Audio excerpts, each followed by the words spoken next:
ඇම්ඩා ගැන ඉතින් අමුතුවෙන් කියන්න ඕනේ නෑනේ. මෙන්න ඇම්ඩාගේ ජොකා සම්බන්ධයෙන් අලුත්ම කතාවක්. දවසක් ඇම්ඩා ඉස්කෝලේ යන්න ලෑස්ති වෙද්දී බලද්දී මිනිහාගේ හැම ජොකෙක්ම අපිරිසිදුයි. අන්තිමටම ඇම්ඩා මොකද කළේ? එයාගේ අක්කගේ ලස්සන රෝස පාට මල් වැටුණු එකක් හොරකම් කරලා ඇඳගත්තා. එදා ඉස්කෝලේ තිබුණේ ශාරීරික අභ්‍යාස PT පීරියඩ් එක. පීරියඩ් එක ඉවර වෙලා ළමයි ඔක්කොම දාඩිය දාපු නිසා ඇඳුම් මාරු කරන්න වැසිකිළියට ගියා. ඇම්ඩා ජොකා පිටින් ඉන්නව දැකපු යාළුවෝ ටික මල්ල පැනලා ඇම්ඩාගෙන් මෙහෙම ඇහුවා.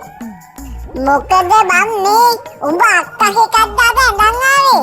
නිලි ලැජ්ජාවේ බෑ බං. උඹට ලැජ්ජ නැද්ද ඇත්තටම? ඇම්ඩා කිසිම ගාණක් නැතුව hina වෙලා මෙහෙම කිව්වා. පිස්සුද බං? මම මේක ඇන්දේ මගේ ආරක්ෂාවට. මොන ආරක්ෂාවක්ද බං ඔය රෙද්දෙන් උඹට ලැබෙන්නේ? නෑ බං, අද හවස මම අල්ලපු වත්තේ හොරෙන් පොල් කඩන්න යනවා. වත්තේ අයිතිකාරයා මාව අල්ලගත්තොත් මම දුවද්දී වැටුණා වගේ රඟපාලා පොඩ්ඩක් මේක පෙන්නනවා. එතකොට මිනිහා හිතන්නේ මම කෙල්ලෙක් කියලා. පස්සේ අනේ නංගි බය වෙන්න එපා කියලා මිනිහා මට පොල් ගෙඩි දෙකකුත් දීලා ගෙදරට මැරලවයි. අන්න ඒ නිසා තමයි මම මේක ඇඳගෙන ආවේ.